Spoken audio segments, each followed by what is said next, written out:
Hello, this is Don Slater from the Alice Project. In this tutorial, I have created a short demonstration on how to use camera markers in an Alice 3 project. This is a teacup ride. I have built an animation that doesn't come built in with the tea tray, in which we see the Cheshire Cat and the bunny ride the teacups.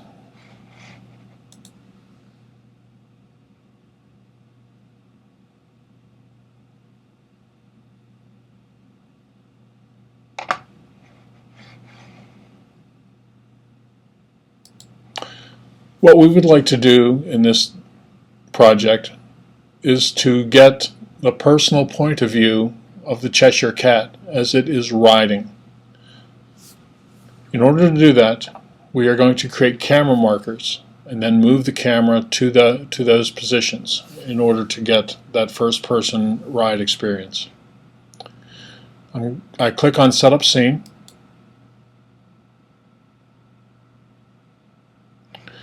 And when initially we come to scene setup, we have this object panel. One of the options is the markers. And here again we can see that we can create either camera markers or object markers. Our focus today will be on use of the camera markers. Because we're going to be moving the camera around in the world, and even in that case, whenever we want to move the camera, even just in support of scene setup, it is a good idea to create a camera marker for your initial position. Click on the Create Camera Marker button here. A dialog box comes up that gives us an opportunity to name the marker, which I will call Starting Position. And then click on OK.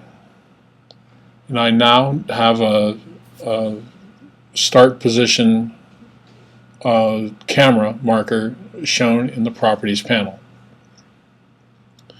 I now want to create another camera marker using the Cheshire Cat's head as my point of reference. So I'm going to go over to the object tree, right click on camera, and tell it to move and orient to the Cheshire Cat's head.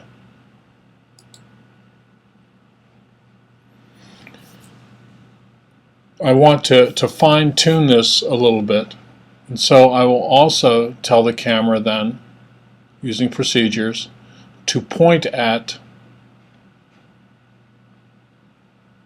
the bunny's head, so that now the bunny is centered in my point of view. Having done this, I can now create a second camera marker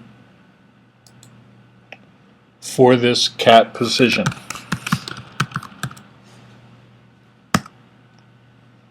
And we see both markers now appear in my object tree. Now I want to start the animation from the original position in my start position. And so I select the start position tile in the object panels, and I have two buttons.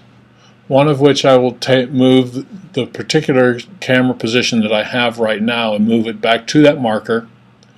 Or I also have the option when I want to reposition markers to tell the marker to switch to or move to the current camera position.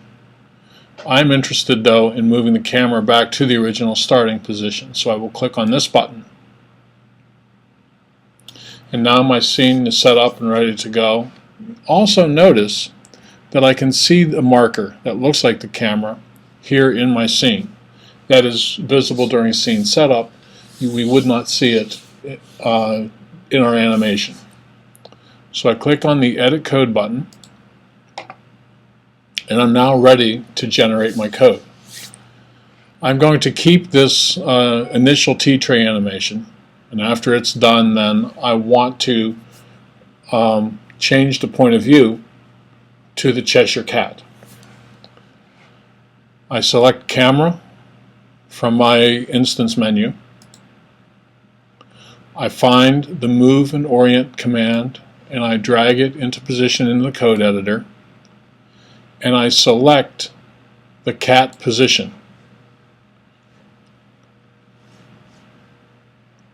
I then, though, want to set the camera's vehicle so it will ride along with the cat.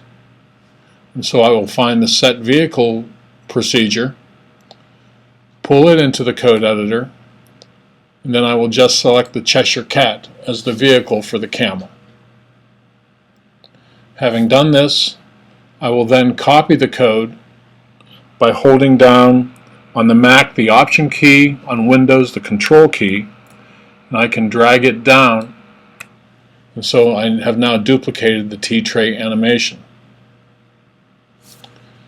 I can now click on the Run button,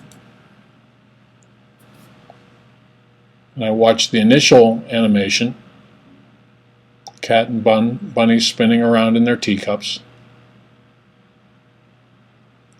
And I change now to the cat's point of view.